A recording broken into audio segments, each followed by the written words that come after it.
because we were born, we are just looking for a reason for existence. We need to change the question of why we live and exist to how we can live well. Why were we born? Title: The Meaning of Our Life and Existence. A book that soothes the mind like a spell as you read it.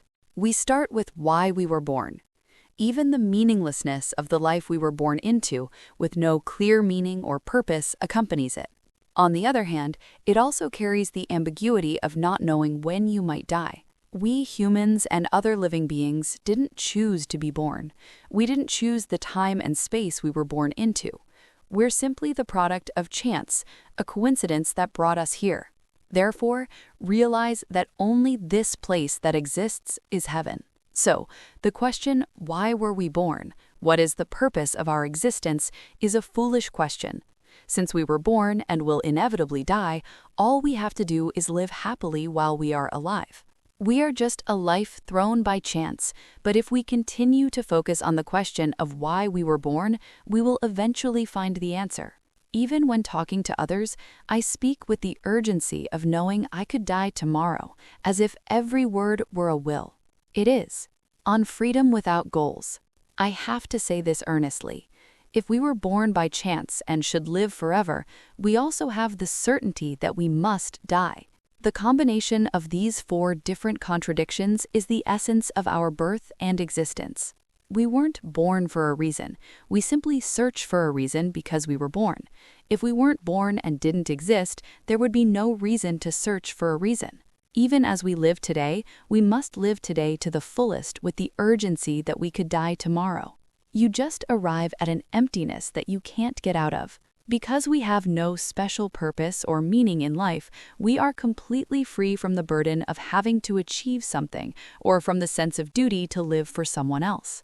Randomness, clarity, ambiguity, and meaninglessness, etc. There is something special about pain. And as we live, if we have a little extra energy left, we just need to help and be considerate of our fellow humans and fellow living beings so that they can live their lives fully, the way they want to. That is, so that they can be the benefactors of all things. There are no right answers on the path of life.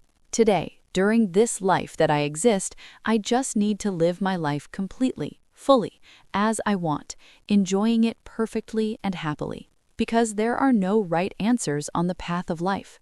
Moreover, multiple pains tend to come at once, which, strangely enough, when we're experiencing multiple pains, we tend to focus on resolving the most painful one. In other words, if we resolve the most painful one, the other, more minor pains don't matter as much. They are people. We must constantly reject them, resist them, and distance ourselves from them. Don't let others arbitrarily dictate the direction of your life.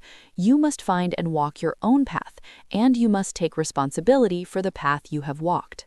In Buddhism as a religion, the repetition of life and death is called samsara, but in Buddhism as the truth, the repetition of suffering and pleasure is called samsara. The severer the pain, the longer the suffering lasts.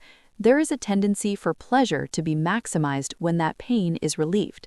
People who try to impose some political or religious ideological value and meaning on your life, claiming that life has this or that meaning and this is the right direction for life, are mostly trying to exploit your pocket money and free labor and even drain your life through it.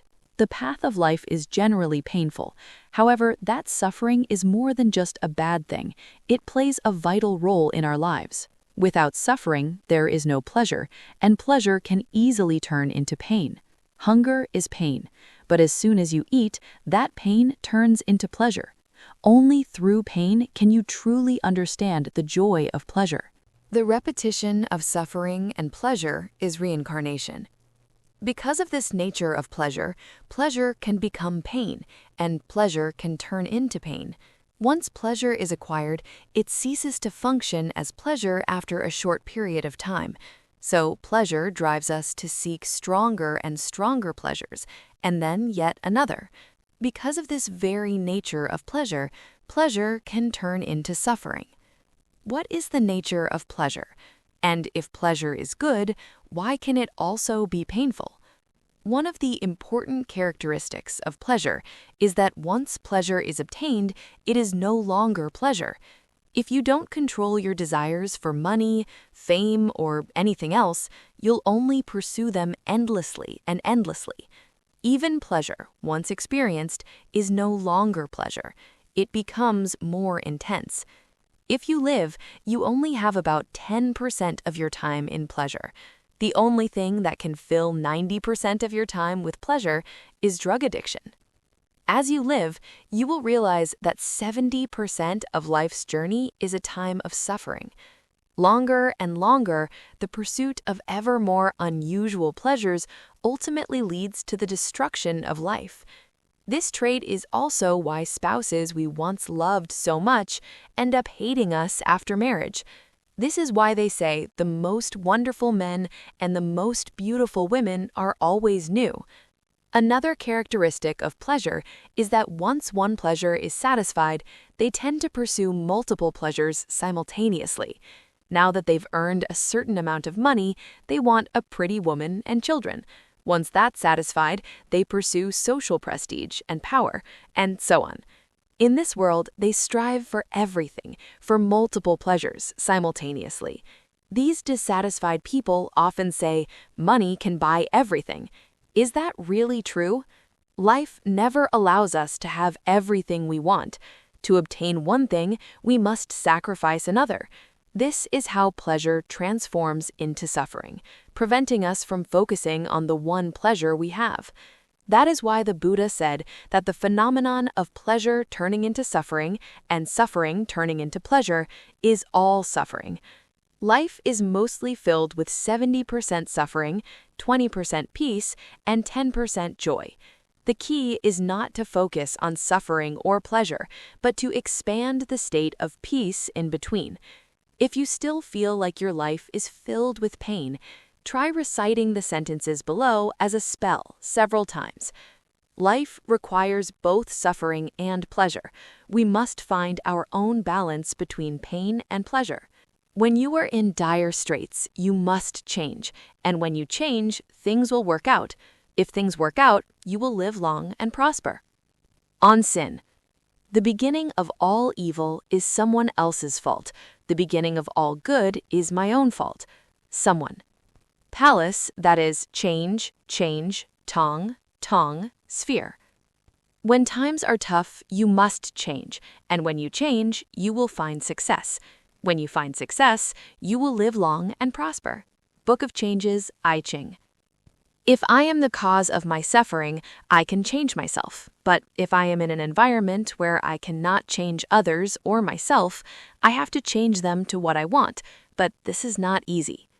God says this and that and exploits our money and free labor, even sacrificing our lives. It is to do. The existence of God is not that important. Even if there are gods, the biggest problem is that they all say gods don't talk at all. The beginning of all evil is someone else's fault. The beginning of all good is my own fault. This too shall pass. This too shall pass. Protestant Bible. Yes, it's my fault. It's my fault. It's my fault. It's my fault. It's my fault. It's my fault. Catholicism. It has been a long time since God was reduced to a tool for heretics and pseudo-religions. All responsibility for human existence rests with me. I do not blame heaven above, nor do I blame others below. Learning from humble beginnings, I attain heaven's lofty purpose. Only heaven knows me. Confucius. Sin is not committed against God. The only way to eliminate suffering is to recognize the cycle of suffering and pleasure is reincarnation, change my thinking, stop blaming others, face the suffering, and change. On the existence or non-existence of God. Think about it. I can't even change myself, so how can I change others to do what I want? It is what I am doing to my fellow humans and other living beings who exist right next to me. There are only heretics and pseudo-religions who say that God says this and that. The mind has substance only when it exists. Just as the mind decays with age and the body, so too does the mind when we die. There is an animal called a sea squirt that transforms into a plant. When young, the sea squirt moves by swimming in the form of a fish.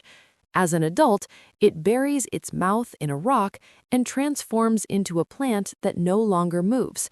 When it reaches a state where it no longer needs movement, its spinal cord and brain, which no longer require movement, are digested and used as its quality. The existential pride that you are special, that your life has a special purpose or has an important meaning, and that you must sacrifice your life for it, and that exploiting and forcing sacrifices on others and other living beings for your own benefit and theirs alone is the essence of life. On the reality of the mind. The entity called spirit also disappears when you no longer exist. That is, from an evolutionary perspective, the mind is the mechanism by which animals move to find food or a mate for sexual activity. As we grow, nerve cells, which are responsible for cell-to-cell communication, develop. These nerve cells then gather to form the spinal cord, which in turn becomes the brain. In other words, the essence of the mind lies in what is necessary for movement. Therefore, evolutionists argue that the mind is merely an expression of evolutionarily inherent. If you recognize the sin you have committed, you must approach those who have suffered and been harmed by that sin, beg for forgiveness, and offer compensation and restoration in the way they desire. After receiving their forgiveness first, only then can we go before God and ask for forgiveness. More importantly, true forgiveness of sin means never repeating that sin again. Ultimately, forgiveness of sin is something we must resolve ourselves. If you believe in a God and a religion that teaches you that you can receive forgiveness for your sins simply by going to God and confessing your sins and asking for forgiveness without first taking action to ask for forgiveness from other humans and other living beings or to compensate them in the way they want, then such a God and religion is morally very harmful. The root of most of the immoral problems in religions today is that they receive forgiveness for sins simply by going before God and confessing their sins, without first seeking forgiveness for these sins and making amends. However, those who remember you will only mourn for a moment and remember you for a moment. They too will eventually forget you. Confucianism defines death as disappearing completely from people's memories. However, while you were still alive in people's memories, you were considered a living person and memorial services were held. I believe that the true state of nirvana is to exist and then completely disappear. Wouldn't it be beautiful to completely cease to exist and be completely forgotten? Focus on the realities of making a living and having children and living happily together. These are the only true meanings of life. It changes. We have children, and those children have children again. On death. Realizing that the only place we exist is heaven and allowing our descendants to enjoy this heaven for generations to come is true eternal life. When you die, you no longer exist. Because you no longer exist, you cannot feel anything about your dead self or what comes afterwards. Hell is not a separate place. If I fight with my family and coworkers who are closest to me, harass them, exploit and hurt other coworkers and other living beings, that is hell. Heaven is not a separate place. There's absolutely no need to dwell on metaphysical issues like whether there is a God or an afterlife. Those who believe in God or an afterlife and make money from it will claim they exist, while those who don't have any need for God or an afterlife. The mind disappears with the death of the body. If the mind disappears, the afterlife it's meant to go to naturally becomes unnecessary. Buddhism calls this the Dharma Anatta, the non-existence of the self. Without a subjective self, how can there be a heaven or hell? Since there's no subjective self, there's no need for rebirth. This is also not important at all. When we exist, death has not yet come. And when death comes, we no longer exist. Therefore, death is nothing to us. From a letter to Menocius. living in harmony with my family and colleagues right next to me, loving, caring for, and helping other living beings and having fun together, that is heaven. Hell and heaven are both here now. That is, we first look at the previous 36.7 billion years, a time in the universe when we did not exist. Even if there is a heaven there, the stairs to heaven must be beautiful. The author judges that the previous 36.7 billion years were hell, the current 80 years are heaven, and the next 36.7 billion years are hell again. And will the 36.7 billion years after I die be heaven, after I no longer exist? It is. Atheists' interpretations of past life and the afterlife. Will the next 36.7 billion years be hell when we will no longer exist? Even the Buddha, who realized the impermanence of all things, the non-self of all dharmas, the impermanence of all things, and the ultimate state of nirvana, did not realize something, that this very place where only existence exists is heaven. The previous 36.7 billion years when I did not exist were hell, an afterlife where I don't exist. All. For about 80 years now, the existence of this country has existed for a short time, and the existence of this country will not exist again for another 36.7 billion years. 36.7 billion years of heaven before my existence, 80 years of hell now, and 36.7 billion years of heaven after I die? The previous 36.7 billion years when I did not exist were hell. There is no heaven where you escape this world and arrive. Heaven must be created here, in this present world where I exist, slowly. I must transform this place into heaven by changing myself, society, and the nation little by little. Heaven is a journey, not a destination. The present 80 years that I exist are heaven. We, cosmically speaking, have been evolving for approximately 36.7 billion years before I existed, and there was no such thing as a country. Atheists do not look back to interpret the afterlife, but rather look forward. Let's think about it together. Were you sad during the 36.7 billion years that I didn't exist? Were you scared during the 36.7 billion years that I didn't exist? Was the 36.7 billion years that I didn't exist painful? The afterlife where I will no longer exist after death is the same concept. There will be no sadness, no fear, no pain at all, because there will be no subject to feel that afterlife. The 80 years I have been in this world have been hell, or not. About good and evil. Knowing that only the present, during the approximately 80 years in which I exist, is heaven is the beginning of true enlightenment. Let's enjoy this YouTube content together. Because they exist, I exist, and our children can exist with them. Why would a Tibetan monk pet a snow leopard that killed a sheep? As humans, we pursue goodness, but we don't necessarily need to become saints. Being a saint, that is, striving to become holy, is enough for us humans. We must recognize that viewing nature from a human-centered perspective and judging the world from a human-centered perspective are the very roots of good and evil. Furthermore, humans too are part of the complex food chain of nature and life, and thus can be freed from these notions of good and evil. By human standards, a snow leopard that killed a human-owned sheep is a vicious beast, an evil one. However, from the snow leopard's perspective, it was simply engaging in its normal feeding routine. There is no such thing as good or evil in nature. The Tibetan monk understands this, and she pats the snow leopard, telling it it was innocent. The snow leopard, in turn, connects with the Tibetan monk who understands this. There is no distinction between good and evil in nature. This is a story from the Book of Reeds, one of the 4 books and 5 classics. Let me say it again. Only this place where I exist is heaven. Again, there is no distinction between good and evil in nature. Good and evil exist only in the human world. There is nothing in this world that is meaningless. One of the propositions I hate the most is that humans are the lords of creation.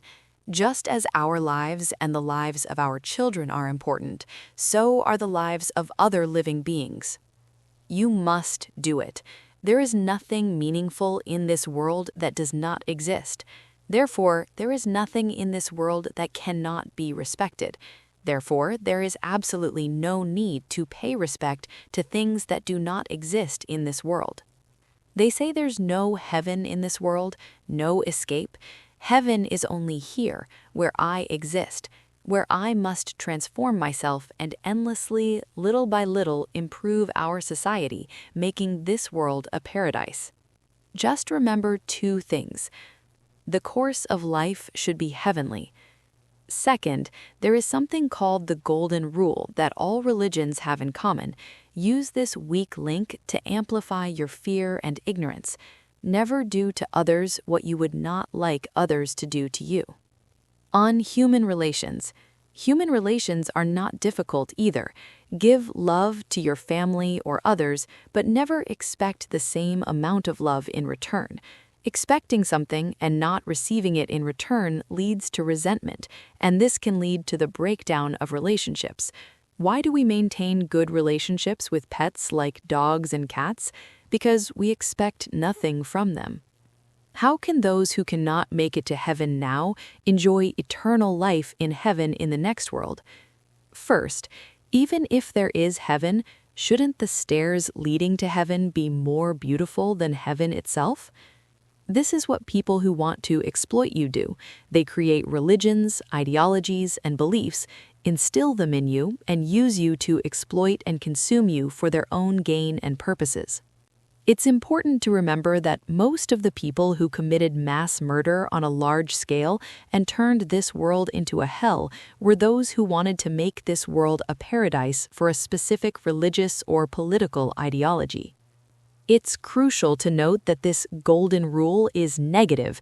If we were to change it to positive, it would read, "Do to others as you would have them do to you." It's important to note that it's not in the positive form. They say the reason people are weak is because they yearn for hope and salvation. They should simply accept reality and deal with it.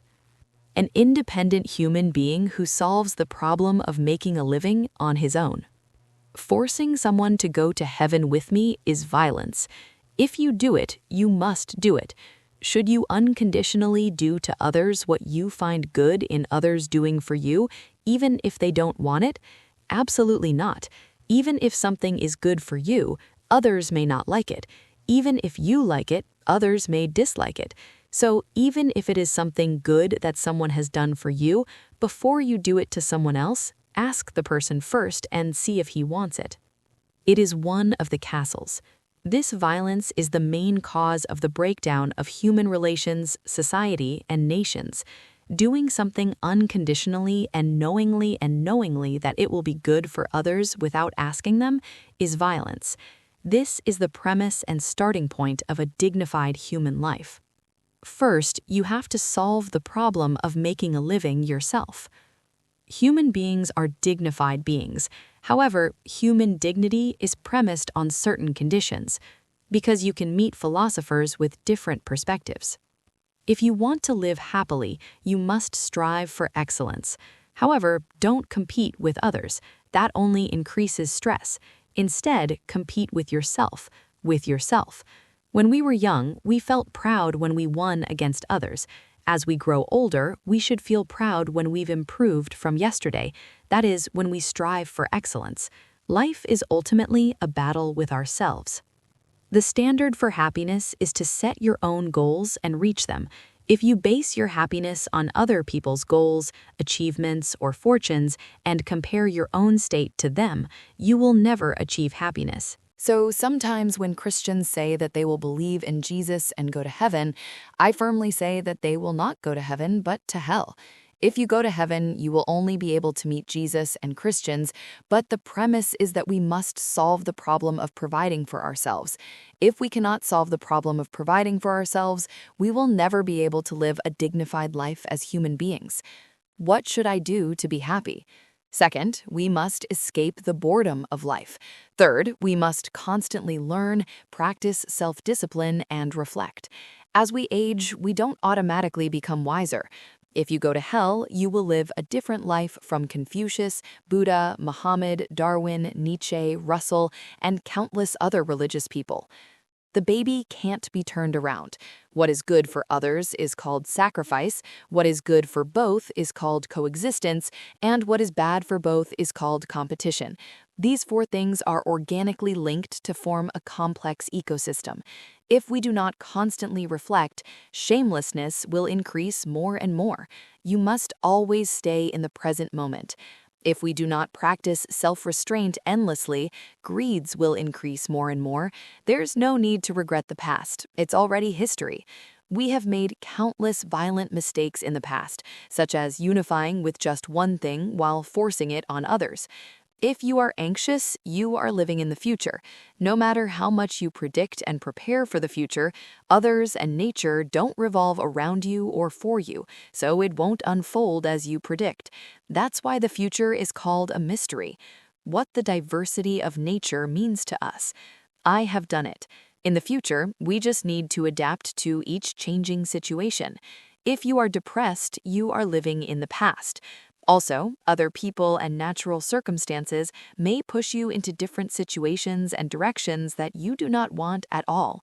But during that time, only unifying one of these among us humans contributed to the common development of humanity.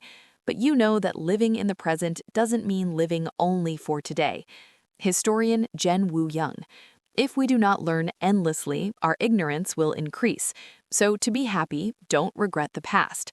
Fourth, we must stay in the present moment where we exist.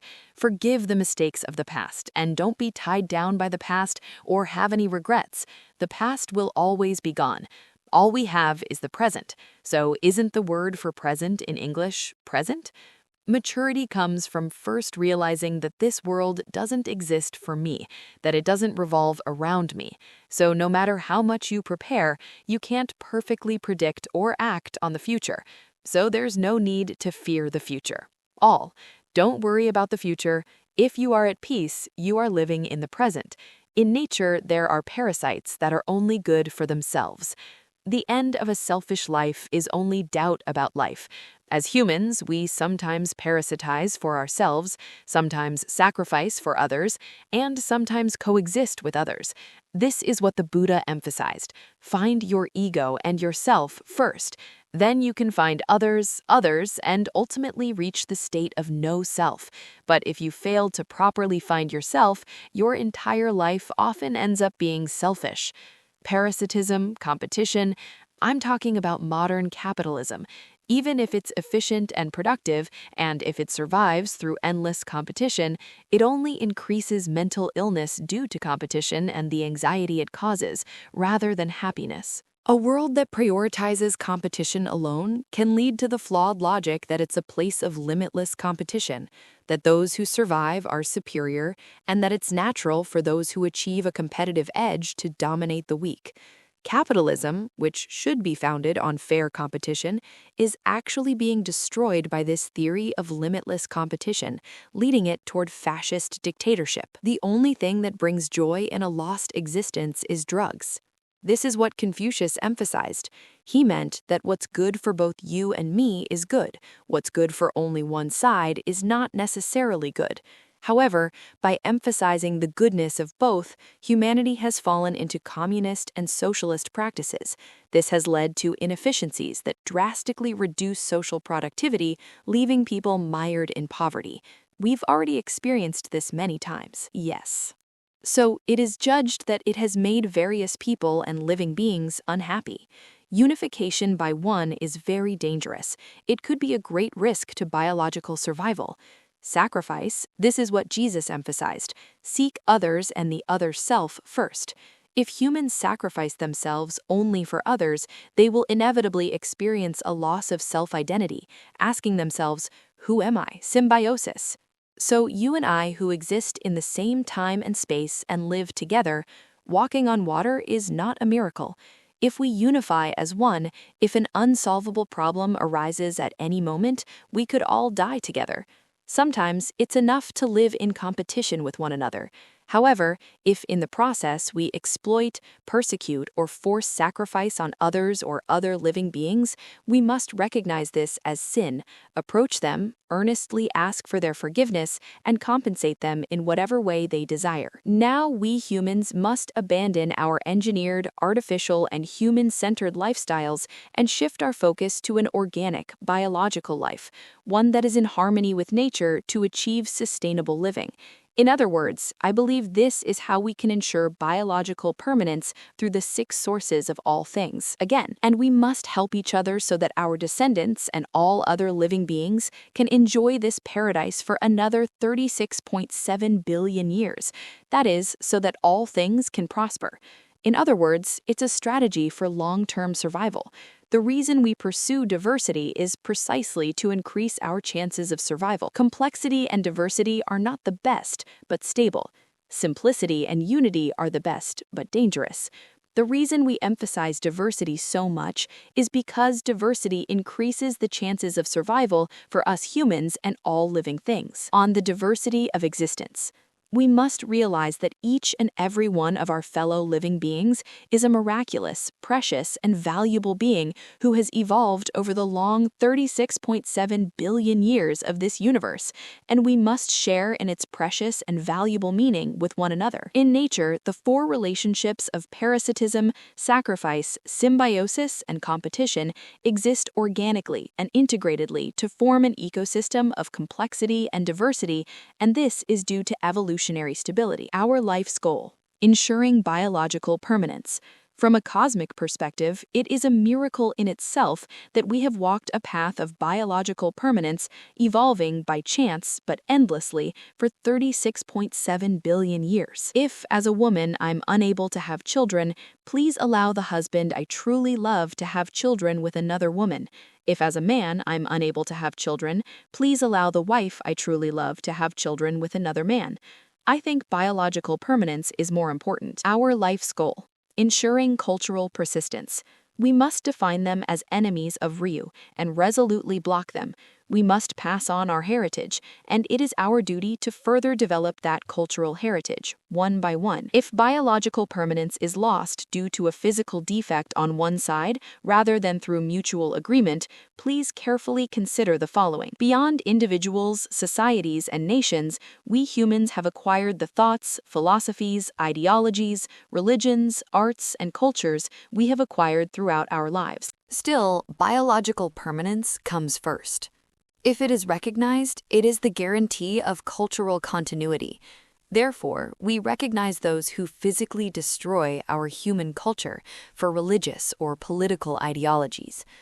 The permanent goal of human life is not eternal life or the permanence of the soul, but the assurance of biological permanence.